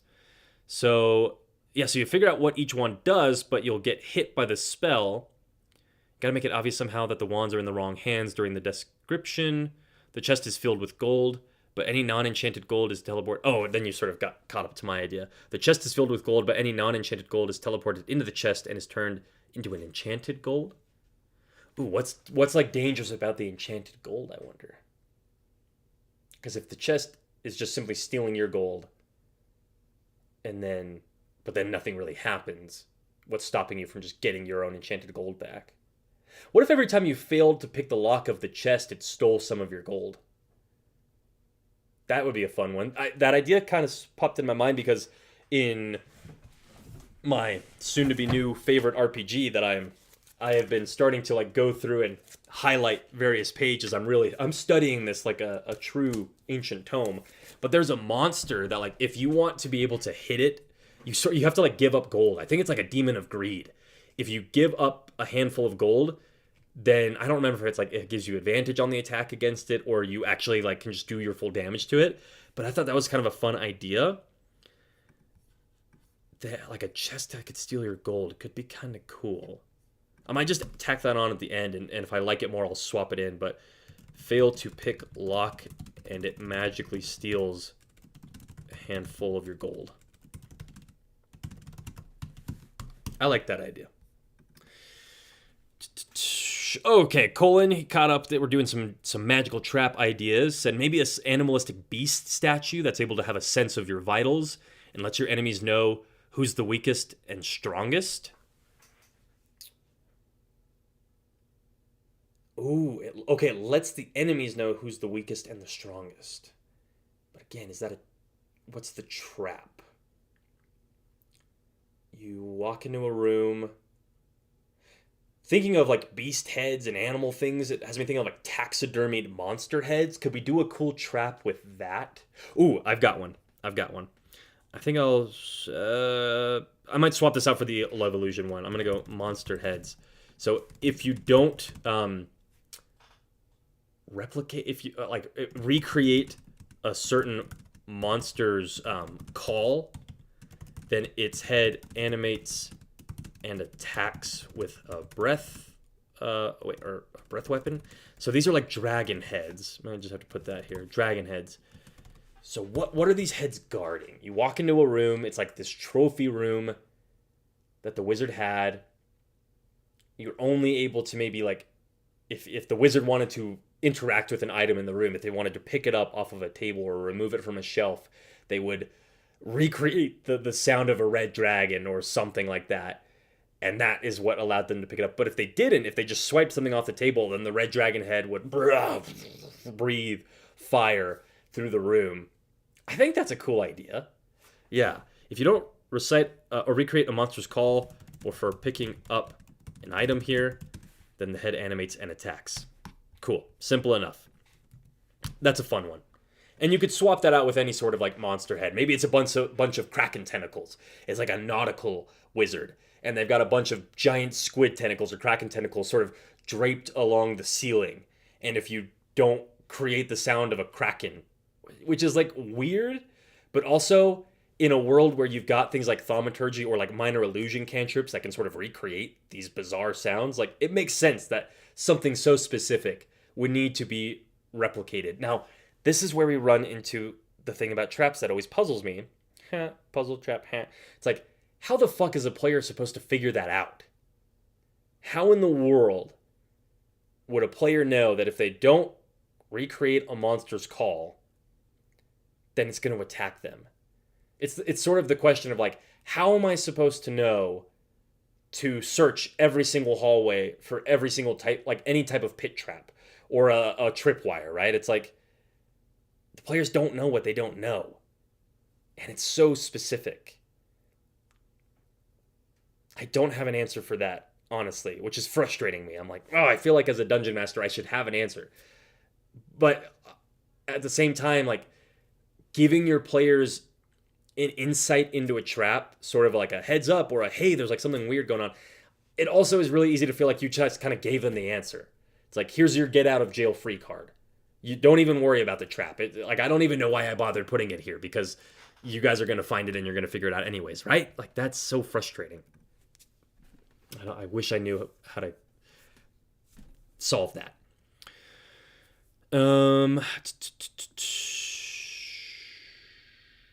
what else we got? Marc said maybe for Colin's wand, it's kind of like fairy fire. And Colin's idea was all the animal heads sort of identify your weakness. Yeah, fairy fire trap's kind of a good one. Especially if it causes something else to attack. And that could be like the vulnerable one. What about like a room or a hall? What about like a cool... How do we make a vulnerable trap work? So, could it be anywhere but a hall? So many traps happen in a hallway, which makes sense, right? It's the most confined space your players can be in. You're on point A of this hall, and you have to get to point B, and it's enclosed. There are walls. You kind of have to walk this one way. A lot of easy ways you can sort of trigger the trap. Whereas a trap set out in a courtyard is a lot easier for players to sort of avoid or move around. They're not confined. They can fly up out of the courtyard. They can climb the walls. They can jump more easily. So it makes a lot more sense to put your traps in halls or small chambers. But if we wanted to do a vulnerable one, we could have it be fairy fire. What else could we have it be, though?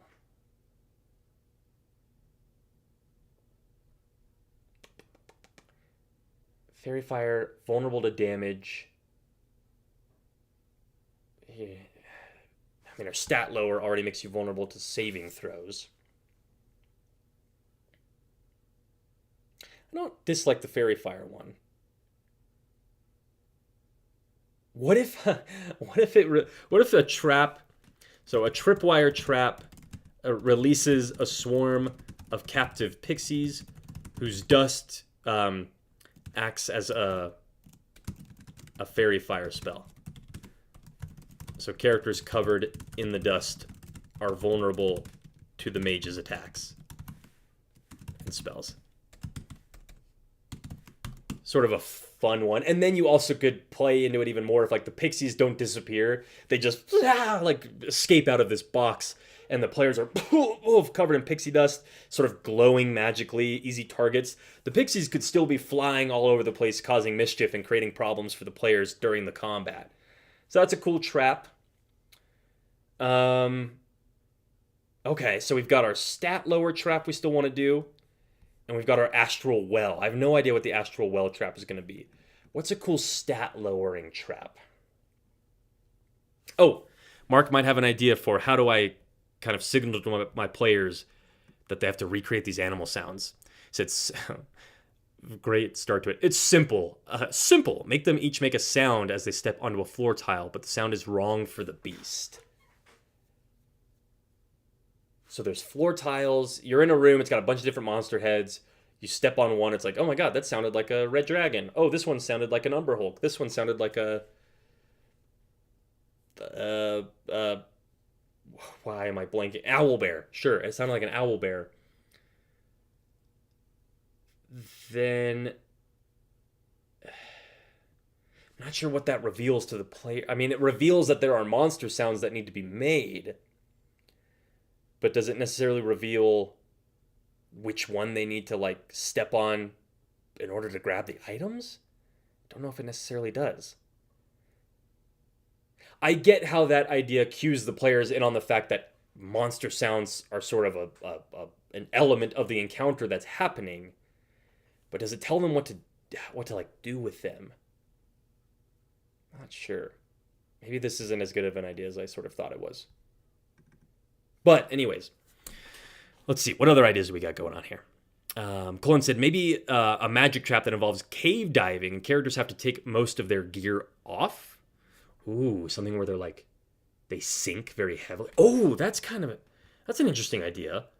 What if it, I'm going to get rid of the stat lowering one. I'm going to say anti-metal.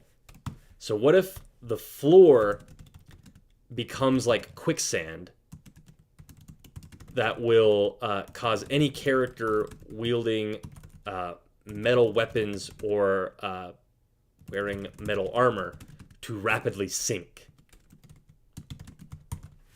That's a cool one. You're like about to go into a fight with this wizard and then the floor liquefies. You're like, oh, what the... And you notice the characters that have the weapons and the armor are sinking, but the druid or maybe the wizard who doesn't have any of that stuff is like, why am I not sinking? What is happening? But the paladin is like, help me, like going down quick. And then you're needing to levitate the paladin, or you need to have them climb up onto the wall and sort of hang off of it. They can't touch the floor, right? It becomes the floor is lava, but it's not actually lava, it's quicksand. That's a cool one. I'm just going to point out, being a bit of a nitpicker to my own stream topic here, though, that doesn't feel like a trap, though. That's just an environmental hazard that is triggered when the combat starts. And I get, like, because if you just playing this out, right, it's like, okay, well, if we wanted to pitch this as a trap, I'm a paladin, I walk in with my adventuring party, they fail to pick the lock, and I just immediately start sinking. If there's no other threat in the room, if it is merely a matter of the paladin is sinking into the floor, but there are 3 other characters right there that can help them, it seems like so unlikely that this paladin is going to sink into the floor all the way. The characters are going to grab them, give them aid, give them advantage on their strength save to escape. They crawl up out of the quicksand, and then nothing happens. And then it's like, okay, we triggered the trap, but all we've really done is like waste time because there are no consequences. Like, the story hasn't changed. You see what I'm saying? You see why traps are so hard for me? I sort of wanted to do this stream to try and help me get out of this funk of prepping traps, but all it's doing is reinforcing in my mind that traps are not fun and that environmental hazards are more fun or more exciting. Does that make me a hater for my own stream? Maybe. Let's finish up, though. We got one more I wanted to do. The astral well. That was our keyword. So something that you could, like, you walk into a wizard's room or a chamber and there's like a water well or just a ring of stones, and if you look down into it, it's like the stars. It's like space. It's astral. Is it a portal into the astral realm? I'm not sure. And what is the trap here? If you...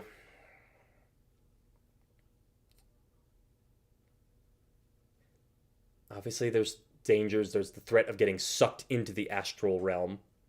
There's a chance of something coming out of the astral realm. Something could see you, like an eldritch force could see you within the astral well that you don't want them to be able to see you. Of course, none of that really speaks to what the astral well's like function. Well, it sort of speaks to what its function is. What if? What if the wizard had an astral well and they used it to, like, maybe they like craft little astral ships, like little replicas, little spelljammer ships, and they just drop them down into it just for fun. It's like purely for fun. They send them into it and just kind of watch them drift away. But what's the fucking trap? What is the trap here? If you don't send a ship through the well, something bad happens? Hey, what's up, Pele? Yes, are we making magic traps? We're trying. We are trying, but damn, if traps aren't the most frustrating thing to prep, for me at least, for me specifically, God, they are so annoying to prep. We're doing our best here. But Skull Knight has an idea. You drink from the astral well and gain unlimited arcane knowledge, so much that your brain bursts from knowledge and no one being can possibly contain it. That's a cool idea. That's a fun one. If you drink from the well, you can open your mind. You can have it, maybe your intelligence score goes up briefly, or you have advantage on resisting intelligence spell saves. But if you fail, there's like an intelligence save at the very beginning. If you fail it, it like floods your mind with astral revelations and your int score drops. I love that, and we might go with it. It's not a trap. It's an environmental hazard. Once again, how does that function as a trap, right? Except for, like, unless this wizard specifically put this well in here of like, I'm going to have people come to my tower and drink from my well, and that's going to be what kills them. It's like, what a convoluted way. But I love the idea, Skull Knight, for this being a thing that exists in a wizard's dungeon. This arcane well you can drink from to become very smart. It's so, so cool. Mark Clark said, traps are environmental hazards, just focused around a specific mechanic rather than something that can't be disarmed or defeated. Okay, I think I agree with you, but then I'm left wondering, like, why call it a trap then? It's not a trap. It's what we're really designing are hazards. Traps are completely different. Traps are a tripwire. They are specifically triggered to do a specific thing, and that's not necessarily what an environmental hazard is. And I think that's why I don't like traps. It's like it's so dependent upon specific things happening to trigger it at the very least. Let alone, like, right, we were said at the beginning, like, leave it open-ended for how the players disarm the trap, sure. But it's so dependent upon the triggering event happening that it's the frustrating thing of like, well, you didn't say you weren't looking for tripwires when you entered the room, or, well, you didn't say that you investigated the wizard's wands and you didn't figure out that they were in the opposite hand, and thus you've triggered the trap. It's like, that's really, really weird to me. At least in this moment, it just seems so bizarre. So, but I saw one other idea from Skull Knight said, it's a well, a ring of stone, and there are chalices placed along the ring. It's tempting to players. Oh, yeah. I get that. I guess it just, if the wizard had only built this arcane well for no other reason than to tempt people who have broken into their dungeon to drink from it, that seems ridiculous. It's like, why? Why not just surround the entrance to your dungeon with fireball glyphs and just take people out that way? Why are we building these really convoluted traps so deep into the dungeon? But that's okay. I guess what I'm getting at here, here's my point. I have realized through the process of this stream that I just don't like traps. I just think they're weird. I think they're difficult to prep, and they're confusing to sort of plan, and they're convoluted. But I really like prepping environmental hazards because they're not dependent at all, basically, in a lot of cases, on a triggering event. They're just a thing that exists within the room, regardless of the players coming here or not. It serves a purpose for the mage. The mage has this well that they drink from. And if other people happen to find themselves in here, it's dangerous for them to drink from the well. But it's not like the wizard is banking on outsiders coming in here, so they've set up some sort of weird trigger mechanism, right? Right? Tell me that makes sense. Tell me I'm not crazy. Tell me I'm not crazy, right? Oh, it makes so much sense to me. Okay, drink from the astral well, and you will become enlightened for a short time. I'll figure out what I specifically want that to mean mechanically later on. But fail int save upon drinking, and your mind is flooded with knowledge, reducing your int score or save ability. That's like my favorite one, I think, of this entire list. That one is so cool. Like Skull Knight, I love that idea. It's so thematic for a wizard. It's so weird. It's so bizarre. It's a thing that the players can maybe use to their benefit, but it also can hurt them. Like, oh, it's so good. It is so good. What did you say, though? You said, okay, so Skull Knight, you said luring and baiting is also part of a trap, right? I would say the main difference between trap and hazards is intent. Traps are meant to cause harm or imprison. Hazards will do so only to the people not being careful or daring. Yes, I agree. Let me read that. Let me make sure. I would say the main difference between a trap and hazard is intent. Traps are meant to cause harm or imprison. Hazards will do so only to people not being careful or daring. Yeah, okay, I do agree with that. And that's what makes traps not very fun to prep, because traps are set with such a specific intention, and they are, if we're being realistic, meant to be hidden. Your players aren't supposed to find the trap. And if your players aren't meant to find it, then you almost have to like hold their hand to it, or just let them walk into it blindly and have the consequences of the trap sort of play out. And that's sort of the encounter. And that's fine. That's you can do that. But I would argue that puzzles and environmental hazards are more fun because there's not as much awkward hand-holding to get your players to sort of figure out what they need to do to interact with it. Like with this well, the players can just walk up to it and immediately start interacting with it. They're like, oh, cool, there's a well. Like, how does the wizard seem to drink from it? Is there anything interesting about the cup? What seems to happen if I drink from it? What benefits will I get? What are the hazards? But with the well as a trap, it's not a trap. Unless, going back to what I said just a minute ago, the wizard, while they're designing their dungeon, looks into this room and thinks, you know what?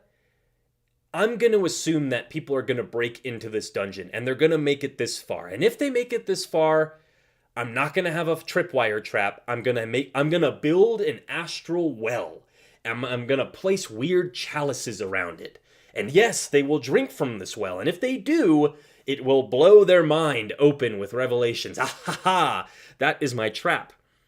But if I was a Tomb Raider and I walked into this room and I saw a well, and that wasn't the trap, or that wasn't the treasure I was specifically coming here for, I would just walk around the well. I would just not interact with it. That's the point I'm trying to make here. It's like traps seem to make a lot of sense at the entrance to a room, or maybe guarding like maybe there's a trap guarding the well, right? But the well itself, which is the most interesting thing in the room, and the thing that we want our players to interact, isn't really a trap in and of itself. Except, like, if we go with what Skull Knight have said, well, like, luring and baiting is part of a trap, right? It's like, yes, but not always. Yes, but not always. A thing that is interesting and baits your players into interacting with it, and because there might be some harmful consequences if they do, isn't always a trap. It's like a rectangle is a square, but a square isn't a rectangle, right? Isn't that how that goes? Or is it the other way around? But that's the point. That is the point. Okay. What did Marc said? The astral well assumes, well, maybe you have ADHD brain now, and you can no longer hold concentration on a spell, or at very least have disadvantage on con saves for concentration. Ooh, something that affects your ability to maintain concentration on a spell. That's a cool one. That's very cool. I dig that. Maybe I might put that in here somewhere. Where could I put something that messes with your ability to maintain concentration? I might replace it with the vulnerable one. Like, instead of just making you an easier target and the wizard has advantage, replace with harder to concentrate on spells, question mark? Because I like that one. That's a very cool one.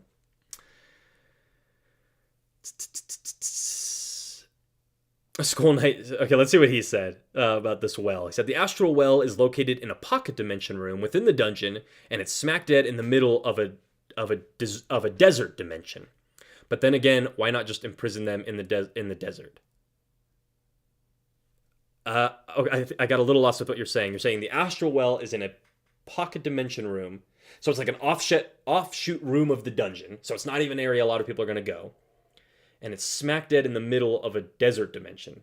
So you walk into this demi-planar room, and suddenly you find yourself in this infinite expanse of a desert with a well in it that you can drink from. And now you're saying, well, at this point, why not just leave them trapped in the desert? I'm not exactly sure what got you to this. But maybe I'm just so, like, scattered ADHD brain of my own right now in this moment. I'm like, wait, what are we talking about? But if your point is, yeah, just turn the fact that there's this room that could leave your players abandoned in a desert into a trap, then I would agree with you too, right? Like, why does the wizard need to keep getting so convoluted with the traps when if they have the ability to just open or close a portal to this desert realm, just leave them in the desert realm? That's a great point. Cool. Okay. Well, we've got a D10 list of evil wizard traps that I need to edit and publish and do some cool art with. So I'll hopefully have those published on the Patreon tomorrow.